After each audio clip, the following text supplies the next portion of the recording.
आज हम करेंगे राष्ट्रीय शिक्षा नीति। राष्ट्रीय शिक्षा नीति के विषय में इसके लिए हम अलग अलग आयोगों का अध्ययन करेंगे। कौन कौन से आयोग थे, ये राष्ट्रीय शिक्षा नीति क्यों अपनाई गई, क्रमशः इसका विकास कैसे हुआ और इसका फिर लिटरेसी पे, साक्षरता पे क्या इसका प्रभाव पड़ा। तो भारतीय शिक्षा नीति के निर्माण में वर्ष 1968, 1986 और 1992 महत्वपूर्ण बनाए गए हैं। ये वर्ष हमें महत्वपूर्ण बताए जा रहे हैं, तो हम इनको ऑब्जेक्टिव के लिए तैयार कर सकते हैं। अब सबसे पहले आता है कोठारी आयोग 1964। कोठारी आयोग की नियुक्ति जुलाई 1964 में डॉक्टर दौलत सिंह कोठारी की अध्यक्षता में की गई थी।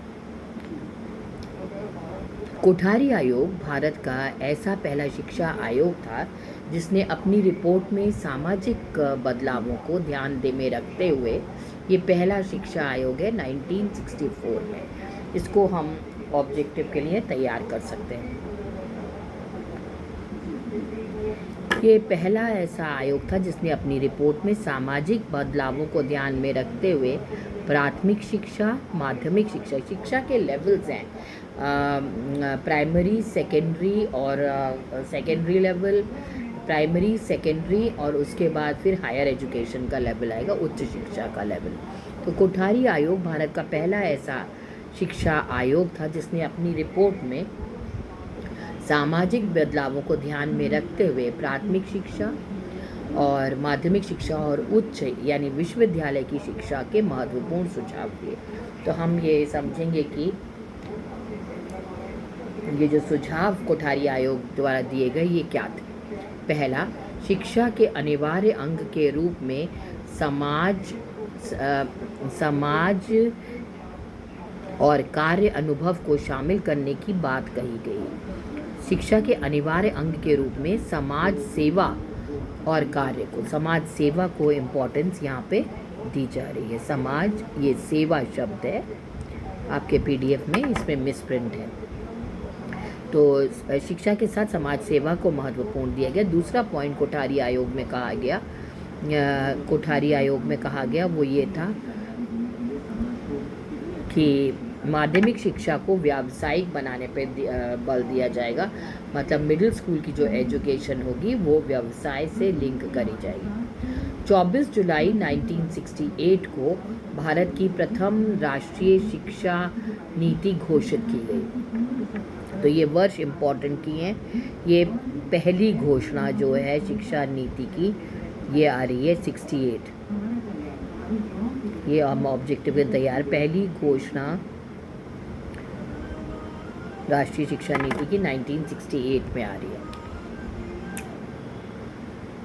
यह पूर्ण रूप से कोठारी आयोग के प्रतिवेदन पर आधारित थी।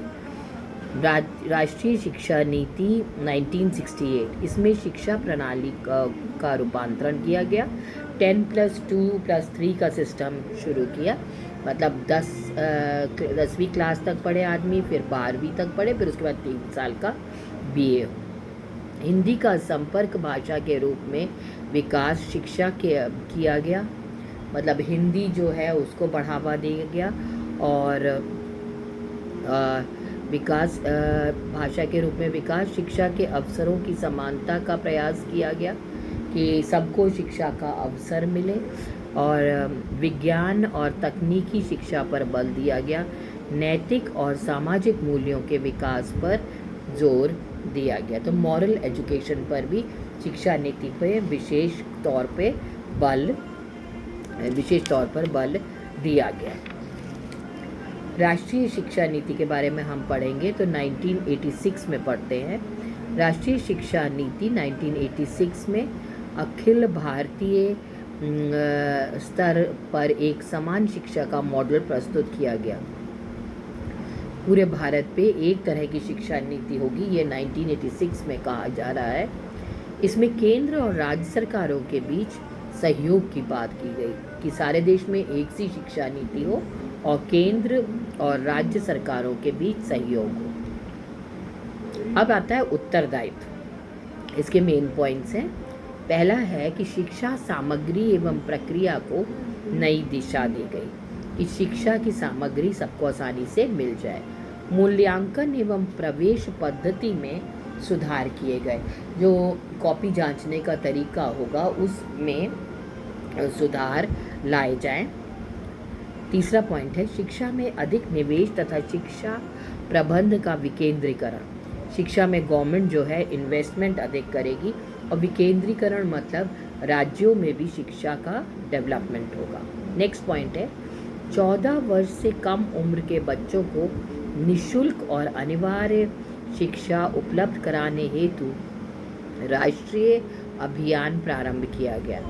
जो छोटी आयु के बच्चे होंगे, जो प्राइमरी स्कूल तक, मिडिल स्कूल तक के जो बच्चे होंगे, उनको फ्री एजुकेशन दी जाए, ये नेक्स्ट पॉइंट में आ रहा है। फिर नेक्स्ट पॉइंट है नव साक्षर एवं युवकों के लिए समग्र साक्षरता तथा अनुवृत्ति शिक्षा। नव साक्षर युवकों के लिए ये कोशिश की जाएगी, जो यंग बच्चे हैं देश के, उनको लगातार शिक्षा मिलती रहे। नेक्स्ट पॉइंट है वर्ष 2000 तक 25% छात्रों को व्यावसायिक शिक्षा प्रदान की गई। 2000 वर्ष तक 2000 के वर्ष तक 25% छात्रों को व्यावसायिक शिक्षा की ओर उन्मुख कराना है। तो ये एजुकेशन पॉलिसी में ये कहा जा रहा है। 47 ये बन रही है 1986 में, और 2000 तक का टारगेट है। तो 4 साल 90 तक, और उसके बाद 10 साल, 4 साल 90 के दशक तक होंगे, फिर 2000 तक।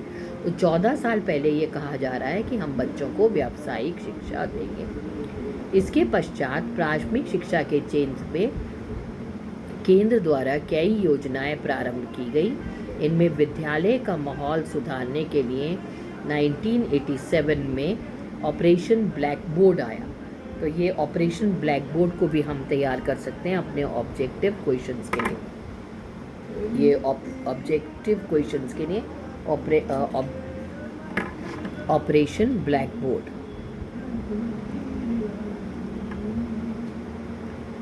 ये स्कूलों से संबंधित है, और ये आएगा प्राथमिक शिक्षा के लिए।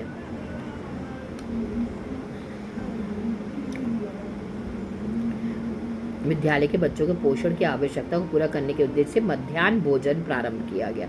इसमें ये भी बात कही जा रही है कि शिक्षा नीति में ये कहा गया कि बच्चों को मिड डे मील या दोपहर का भोजन दिया जाए, ताकि वो स्कूलों में पढ़ने को आएँ, स्कूलों में पढ़ने को छात्र आएँ। इसके लिए मिड डे मील का प्रावधान प्रारंभ किया गया। शिक्षा और राष्ट्रीय विकास। अब शिक्षा और राष्ट्रीय विकास कैसे जोड़ा गया, ये हमें देखना है। शिक्षा का सार्वदेशिक एवं सार्वकालिक उद्देश्य व्यक्तित्व और चरित्र के निर्माण का होता है, ताकि व्यक्ति जीवन में आने वाली समस्याओं का समाधान कर सके। तो व्यक्ति अपने जीवन को सही जी सके, इसके लिए शिक्षा नीति अपनाई गई थी। राष्ट्रीय लक्ष्यों की पहचान कर सके तथा उन्हें प्राप्त करने के लिए उचित शिक्षा पद्धति का विकास कर सके। तो ये जो शिक्षा नीति बनाई जाएगी, इसमें राष्ट्र 2 चीज़ें हैं। एक तो इंडिविजुअल का भी विकास होना चाहिए, और दूसरे इसमें देश का भी विकास सम्मिलित होना चाहिए। शिक्षा आर्थिक प्रगति, तो क्या क्या शिक्षा के द्वारा होगा, इससे आर्थिक प्रगति यानी इकोनॉमिक प्रोग्रेस होगी, गरीबी का उन्मूलन होगा यानी कि गरीबी दूर होगी, उत्पादकता बढ़ेगी, तीसरा पॉइंट। चौथा पॉइंट है स्वास्थ्य संवर्धन होगा, मतलब स्वास्थ्य को बढ़ावा दी जाएगा, और राष्ट्रीय अर्थव्यवस्था के लोगों की पूर्ण भागीदारी के लिए महत्वपूर्ण है। यद्यपि साक्षरता की दर में सतत वृद्धि हो रही है। तो ये हम नोटिस करते हैं कि जो भी शिक्षा नीति के उद्देश्य हैं और जो भी नीति अपनाई गई, वो हमें इस बात से पता चलती है कि जो लिटरेसी रेट है, कितने लोग शिक्षित हैं, शिक्षित लोगों की संख्या में हमें कैसे पता चलेगा कि हमारी राष्ट्रीय शिक्षा नीति सफल है। तो जो पढ़े लिखे हुए लोगों की जो संख्या बढ़ेगी, वो हमें बताएगी कि शिक्षा नीति सफल हो रही है। ये जो लिटरेसी रेट में बढ़ावा मिल रहा है, लेकिन जनसंख्या की वृद्धि अधिक है। तो इसका मतलब ये है कि साक्षर लोग कम हैं और निरक्षर ज़्यादा है। नेक्स्ट बात है, राधाकृष्णन आयोग ने इस बात पर बल दिया कि राजनीतिक स्वतंत्रता के पश्चात अब विश्वविद्यालयों में समक्ष नए कर्तव्य और उत्तरदायित्व हैं। तो राधाकृष्ण आयोग आ रहा है और ये यूनिवर्सिटी एजुकेशन के बारे में बोलता है। राधाकृष्ण आयोग और विश्वविद्यालयों के बारे में बोलता है कि इनकी जिम्मेदारी बहुत है। 1966 में शिक्षा आयोग में इस बात पर बल देते हुए रिपोर्ट का नामकरण शिक्षा और राष्ट्रीय विकास किया गया। तो एक रिपोर्ट आती है 1966 में, उसमें शिक्षा के विकास की बात कही जाती है।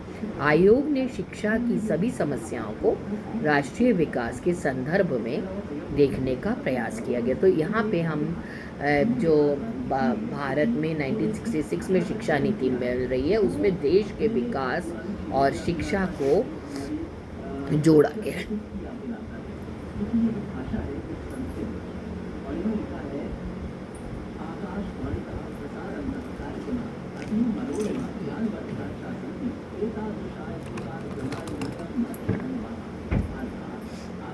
हमको ये याद रखना होगा कि जो राधाकृष्ण आयोग था वो विश्वविद्यालय से संबंधित था, विश्वविद्यालय से संबंधित था।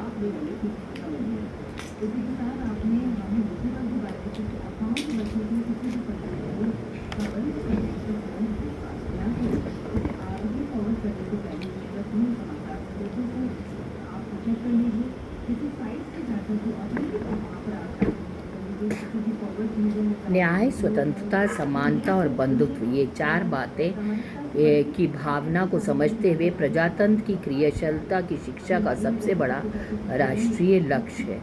तो शिक्षा के उद्देश्य क्या है? जो राष्ट्रीय शिक्षा नीति बन रही है उसके प्रमुख उद्देश्य क्या है? हम दोहरा रहे हैं इस बात को कि न्याय होना चाहिए, स्वतंत्रता होनी चाहिए, समानता होनी चाहिए और बंधुत्व, आपस में भाईचारा होना चाहिए। शिक्षा नीति इन सब वैल्यूज़ को, तो एजुकेशन जो हो वो रोज़गार परक भी होनी चाहिए और एजुकेशन जो होनी चाहिए मोरालिटी या नैतिकता का विकास करने वाली भी होनी चाहिए। अब है राष्ट्रीय साक्षरता मिशन या लिटरेसी मिशन, राष्ट्रीय साक्षरता मिशन या लिटरेसी। भारत सरकार द्वारा राष्ट्रीय मिशन के साक्षरता मिशन की शुरुआत 1988 को की गई। ये साल हमको याद करना पड़ेगा। राष्ट्रीय NLM राष्ट्रीय साक्षरता मिशन 1988 में शुरू होती है। इसका उद्देश्य 2007 तक 15 से 35 वर्ष आयु वर्ग के निरक्षर लोगों को साक्षरता प्रदान करना है। मतलब 15 साल से लेकर 35 साल तक के आयु के लोगों को शिक्षा प्रदान करना था और 75% साक्षरता का लक्ष्य हासिल करना है। अगर 100% जनता है तो उसमें 75 को शिक्षा देना इसका लक्ष्य था। NLM मानव संसाधन और विकास मंत्रालय का एक अलग भाग है जो ग्रामीण भारत को, NLM कह रहे हैं national literacy mission. National literacy mission मतलब लोग में देश में पढ़े लिखों की संख्या बढ़ाना, ये सरकार का एक कर्तव्य हो जा रहा है। ग्रामीण क्षेत्रों में भी बढ़ाना है और शहरी क्षेत्र में। और भारत में जो है एक मंत्रालय बनाया गया, मानव संसाधन मंत्रालय। जो ये है मानव संसाधन मंत्रालय पहले गांव में शिक्षा के विकास पर बल देगा। तो ये मानव संसाधन विकास के लिए मंत्रालय बनेगा।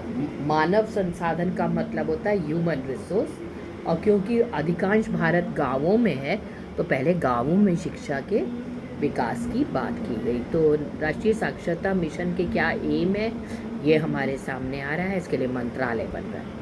नेक्स्ट पॉइंट है, शुरुआत में इस मिशन के तहत के कार्यक्रम, 2 कार्यक्रम थे, एक पूर्ण साक्षरता और दूसरा साक्षरता के बाद। तो इसके स्टेजेस हैं। तो ये जो साक्षरता मिशन होगी उसमें क्या होगा, पहले तो शिक्षा दे और शिक्षा देने के बाद क्या करना है, ये बात, दो बातें सामने आएंगी। इन दोनों का मिशन में अपना अपना योगदान था। देख तो साक्षर भी करेंगे और साक्षर करने के बाद लोगों को किस तरह से देश में योगदान देना, ये बात सामने आ रही। लेकिन 30 सितंबर 1999 में इन दोनों कार्यक्रमों को मिला कर एकल अभियान बना दिया गया। तो ये क्या होता है कि पहले तो ये कहा जाता है कि हम शिक्षा देंगे और फिर शिक्षा देने के बाद जो शिक्षित हो जाएंगे वो अलग स्टेज में हम डील करेंगे, लेकिन फिर बाद में लिटरेसी मिशन में शिक्षा देने का काम और शिक्षा के बाद उसकी कंटिन्यूटी बनाए रखना या उनका देश में योगदान सुनिश्चित करना, इन दोनों चीज़ों को मिला दिया गया। नेक्स्ट पॉइंट है, राष्ट्रीय शिक्षा नीति ने केरल के कोट्टायम शहर को अपना पहला साक्षरता अभियान, तो केरल से शुरू होता है राष्ट्रीय साक्षरता मिशन। ये हम ऑब्जेक्टिव के तैयार करें, केरल के कोट्टायम में पहला साक्षरता अभियान शुरू किया, जिसके बाद उसी राज्य के एर्नाकुलम जिले में, केरल में कोट्टायम से शुरू होगा, फिर केरल के ही कोट्टायम जिले में इसको अपनाया गया। नवंबर 2002 तक देश के कुल 600 जिलों में से 596, हमारा सिलेबस है 1947 से 2000 तक, 2000 ईस्वी तक, तो ये बताया जा रहा है कि 600 में से 596 जिलों को इस कार्यक्रम में जोड़ा गया। खाली मतलब 4 ही जिले छोड़कर लगभग 100% के आसपास अभियान जो है लिटरेसी मिशन चलाया गया के अंतर्गत लाया गया, इतने लोगों को इन्वॉल्व किया गया। तो नेक्स्ट पॉइंट है, इस तरह की पहल का परिणाम यह है कि केरल में 100% साक्षरता की दर हो गई। केरल राज्य में क्योंकि जो लिटरेसी मिशन है उसमें बहुत ज़्यादा बल दिया गया और मेहनत की गई, तो 100% लिटरेसी हम केरल में नोटिस करते हैं। कई भारतीय गांवों, शहरों और राज्यों में साक्षरता ग्राफ को तेज़ी से बढ़ाया गया। भारत के सभी राज्यों में इसका प्रयास किया गया। तो ये हो गया हमारा नेशनल लिटरेसी मिशन। हम जो है न्यू एजुकेशन पॉलिसी या एजुकेशन पॉलिसी पे लॉन्ग क्वेश्चन तैयार कर सकते हैं और लिटरेसी मूवमेंट पे हम शॉर्ट नोट तैयार कर सकते हैं। ठीक है, एजुकेशन पॉलिसी और लिटरेसी मूवमेंट, और अगर लिटरेसी मूवमेंट पूछा जाए तो उसको आप एजुकेशन पॉलिसी से लिंक करके लिख सकते हैं, दोनों को आप लॉन्ग में ले सकते हैं।